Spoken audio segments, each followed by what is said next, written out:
Final Four action started on Saturday. It was pretty exciting. Some of it was exciting, some of it wasn't. Obviously, we all know the teams that are in there by now. Obviously, the one Cinderella, Loyola-Chicago Ramblers. I'm gonna dive into the games and then go over everything. So first, Michigan versus Loyola-Chicago. It was a feeling out process early on. Michigan, Loyola-Chicago, both taking shots, both missing a lot of shots actually early on. But it was Michigan who got hot early. Led by Moe Wagner. Moe Wagner hit a three. Moe Wagner hit a layup. Matthews hit a layup. Teske hit a tip shot. 12-4 Michigan early on, 9-0 run. And Loyola-Chicago, early on, their back kits were working. Their offense was working really, really well, actually. They did a good job of cutting and everything, but it didn't pay off early on, you know? They missed a bunch of easy layups, like I said, and a bunch of bankable jumpers for, their star players like Towns and Carters and Williams and Richardson. Williamson and Richardson and Jackson. So they didn't score for about 5:30. Then finally Jackson hits a free throw, and they finally get Jackson hits a layup, which is the first field goal for Loyola-Chicago in 8:30. So the beginning of the game is a little slow. Then Towns hits a jumper. The 6-0 run for the Ramblers. Bam! The Ramblers cut the lead down to 2. And then again, Michigan hits a 3, but they come back. Andre Jackson hit some free throws. Satterwick hit a free throw. Krutwig with the layup. Krutwig with some free throws. Towns with the jumper. And the Ramblers went on a quick 9-0 run. Recaptured the lead. So even though they didn't score for about 8:30 in the game, they were still able to come back with the back cuts and efficiency. And they just kept going with their offense. And eventually the shots started going in for them. And they took a 4-point lead. The Ramblers defense, obviously, they amped up on Michigan. They took Michigan out of their offensive sets. Michigan was very uncomfortable in the first half. Michigan just kept trying to run their offense, but it was uncomfortable. They couldn't get anything in. Moritz Wagner was a offensive mismatch. He was getting rebounds. He was dominating down low, and he was keeping his team in it. He was keeping Michigan in it because Michigan was really, really flat in the first. After the beginning, they got really flat in the first half. Then the Ramblers. Krutwig hit a layup. Ingram hit a little runner to end the half. The Ramblers went up by 7, 29-22 at the half. So Michigan up 12-4. Big turnaround for the Ramblers. Like I said, defensively, the pressure was way better for the Ramblers. Michigan's defense came out great. Like I said, they fell flat, and Moe Wagner already had a double-double in the first half. He was getting a bunch of rebounds. It's such a mismatch down low. I felt bad for Loyola-Chicago because they were getting dominated down low, but they were still up by 7. They're playing a pretty fundamental game. They're playing the game in their style, and they're operating at a high level offensively. So second half, Loyola-Chicago, they went up by 10 twice in the second half. So this is the first time Krutwig hit a jumper and an and one right out of the half. So quick, they basically went on a 7-0 run extending from the first half to go up by 10. Then Michigan obviously sort of had to weather that storm. Wagner got a good dunk. Michigan.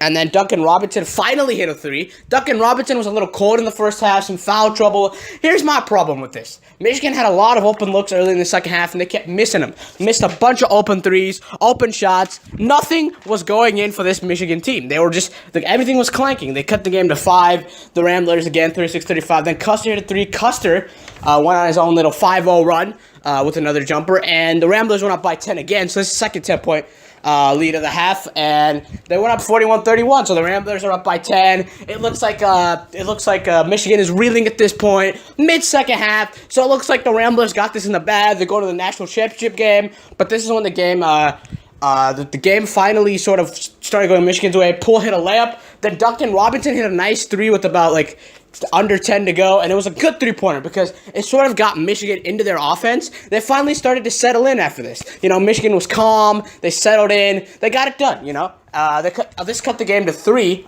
quick 5-0 run.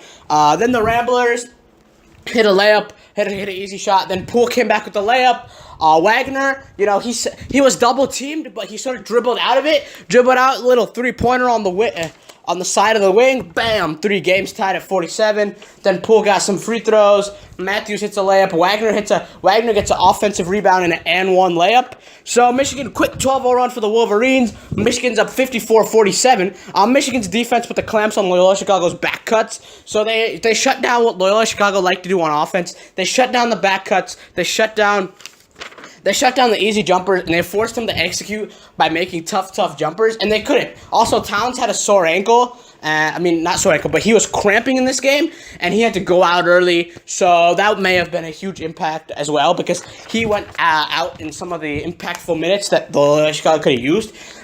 They also didn't make makeable shots. There was some executing that they couldn't do as sharply, obviously, because of Michigan's defense. They made a huge adjustment at halftime. John Beilein, gotta give credit where credit is due. He made a huge adjustment. The Ramblers got confused on offense, because they'd been running the sets perfectly up until that point. And then Michigan's defense completely changed the scheme, and they were able to flip the switch. So the Ramblers were confused. They didn't know how. They couldn't execute properly, and they just fell kind of flat after this. So basically what happened was the first half, Michigan fell flat at the end, and this one, Loyola-Chicago fell flat at the end. So it was just makeable shots, but, and then by 5 points, Abdur Rahman hit a jumper, Wagner hit a 3, and that was basically it. They went up by 10, 5-0 run, went up by 10 with about 2:15 left, and then you sort of knew at that point. It turned into a foul game. But Michigan, fouling game didn't work for them. So Michigan won 69-57. Michigan Wolverines advanced to the national championship game. Obviously, some people are saying Michigan is very soft because of the teams they've played. But the way I see it, they have beaten those teams, and those teams are tough teams. You got to give teams credit, in my view, because it's March Madness, and winning every single game is hard, especially all the way to get to the national championship. No matter what happens in your region, you just have to play the team you get. So it's not really Michigan's fault. I do think they're the real deal. Obviously, they won the Big Ten this year. They beat teams like Michigan State and Purdue to win the Big Ten. So let's not, forget about that. That was Purdue with Isaac Haas. Like, if Isaac Haas was on Purdue, I think they're a national championship team. So it's good to see Michigan playing well. Both teams swung the momentum back and forth, but, Michigan finally grabbed it at the end. They were sort of rallied, late rally. Like I said, they overcame 2 10-point leads in that second half. That's crazy. And Moe Wagner was the heartbeat for Michigan. They created a lot of opportunities, a lot of second-chance opportunities. The defense clamped down and confused. So Sister Jean and the Cinderella is out. The final Cinderella of the tournament is gone. So it was a good story. They went all this way, and had they been able to execute for like another 15 more minutes, they would be in the national championship, which is good because they're a good team. They know how to play. They play solid. The Missouri Valley Conference is also very soft. So if they return a lot of their players, it's easy for them. They'll just come back, return a lot of their players, and then come back to the tournament next year. They can create some more noise. They play very well, Saramelli, fundamentally. Porter Moser is a really good coach. He's, coaching these kids really, really well. Like I said, John Beilein made the necessary adjustment. Moritz Wagner, he had a, good game. So, it's the second game of the night, which is actually the game that I did not expect would be a complete blowout. Kansas got killed. Kansas was very talented this year, and they got killed. At least the last time Villanova and Kansas played, it was close. Kansas got killed because their players didn't make any shots at all. No help anywhere. It was terrible. It was, terrible. Devontae Graham was, the only guy playing in this game. Villanova absolutely creamed Kansas from the beginning. I mean, I guess you can't do anything when you have a historic shooting night like that. That's just, sometimes you just get caught in that. But Kansas didn't do anything.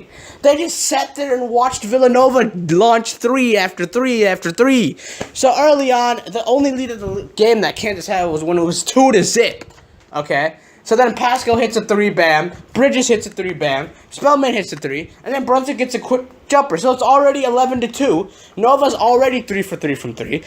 Kansas doesn't know what to do because they're just offensively, they're getting shut down. And then you got guys like Spellman hitting 3s. And Pascal got a dunk off offensive rebound. Then you got DiVincenzo coming off the bench hitting a 3. Then you got Gillespie coming off the bench hitting a 3. So Nova went on another 11-0 run. So it's already 22-4. And they already hit another 3, so they got 6 threes, and it's 22-4.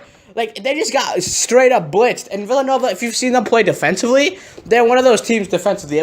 They will shut you down. They will not stand for anything. They will just completely shut you down. And they did that. So DeSouza, try to bring them back in. The Jayhawks did go on a 7-0 run here. DeSouza hit 1 of 2 free throws. Then he got a tip shot. Then he got another tip shot. The Newman hit left. They tried to get their offense going. So here's what happened. Kansas tried to chip. But Villanova was just, damn. I mean, Nova went scoreless for 5 minutes. And I thought that was really the window for Kansas to sort of go. Kansas, made basically what Villanova did was every time Kansas got a 2 or went on a little run, Villanova would just hit 2 threes. So then Pascal hit a 3, Bridges hit a 3, Brunson hit a 3, and they sort of regrouped and got the lead all the way up to 34-17, and they kept the defensive pressure on. You know, they kept the stuff going. They kept the sets going. You know, very disciplined team Villanova is, so you have to be careful with them. Newman hit a 3. Azubuike hit a 3. Quick 5-0 run. Jayhawks trying to get something going again, but they're down by 15 at that point. The threes just kept piling up, and then Bridges hit a 3 with 3:48 to go in the first half to break it. To tie the Final Four overall record with 13 threes, and Nova was up big at this point. Here's the thing. He tied a record for Final Four threes at 13 threes in a game, and they tied it in the first half. How are you going to play defense against that? How does Bill Self play defense against that? There's no way you can play defense against it. You can't go, but you have to, make the effort. So here's the thing. Kansas went a little lax early on. Villanova got hot, and then bam. You got to play defense. Basketball is a two-way sport. You got to play offense and defense. You can't just sit back on defense and be like, hey, he's going to miss. No, Villanova is a very solid team, and anyone can get hot on any night. All 5 of those guys are dangerous, and then you got guys coming off the bench. DiVincenzo's a bench player. Come on. And then, in Villanova, Booth hit a 3. Spellman got a great dunk. Went up all the way by 17. So like I said, 13 first half threes. Everybody's knocking it down from deep. Spellman. Here's the thing. Spellman was a huge mismatch because Azubuike kept getting tired on defense, so he didn't play well offensively. Azubuike's obviously had an injury history, and Azubuike wasn't able to keep up. He wasn't able to keep up with that speed that Spellman was playing with. And Spellman kept going out of the perimeter, so Azubuike was just a huge mismatch for him. And they played fast on thing. And Mikhailu was off all night. They didn't play well in the first half either, not making shots. When Villanova went up by 18, quick threes going in, they started panicking. So here's the thing, Kansas, when you're down by that many, sometimes when you're young kids, you panic. And that's what Kansas did. They panicked. They started, trying to get it all back in one shot. And there were stretches in that first half where they could have cut it to single digits. But they started panicking because no one on Kansas was making shots. And they were all trying to be like hero ball. And Villanova was just hitting crazy shots. And the defense also found the flow. Villanova, like I said, Villanova didn't miss at all to 3, and they went up 47-32 at the half. You basically knew it was over by then. But yeah, and then they came out. Pascal hit a 3. So this is a really good defensive set. Down 13, the ball gets ricocheted out. Pascal has to shoot a quick 3, very far away, and he still nails it. Here's the thing, that was the problem with the whole game. They just hit impossible shots. You can't play defense when the other team hits impossible shots. And that's what Pascal did. He took a 3 and he went bam and he knocked it down and he broke the Final Four record with the 14-3. And Villanova had the new Final Four record with the 18 at the end of the game. DiVincenzo hit a layup. Pascal got a dunk. Villanova goes up by 20. They keep nailing threes. They're up by 19 with 10:47 to go. 71-52. Then this is where Kansas sort of made a little bit of a run here. They made a 5-0 run with the Azubuike dunk and Newman hitting 1 free throw and a jumper. 5-0 run, but like I said, they clanked too many shots, too many missed shots, opportunities in the spurt. They could have rallied, but they missed too many of them shots. And Villanova, obviously, Brunson hit 1 of 2 free throws. Pascal nails a jumper. DiVincenzo hit some free throws. Quick 5-0 run. They extended back up to 19. They could, Kansas just couldn't hit jumpers. Villanova kept their foot on their throat all night long because Kansas just couldn't make anything. They just sucked. And Villanova, Bridges hit a layup. DiVincenzo hit a layup. 5-0 run. Villanova's up by 20 at this point. Now, again, another quick spurt for the Jayhawks. Mikhailu free throw. We finally got some shots to go, but it was way too late. Newman tried to keep him in it. Newman was being active, but Newman missed too many stuff too. Newman hit a 3 quick 5-0 run for the Villanova.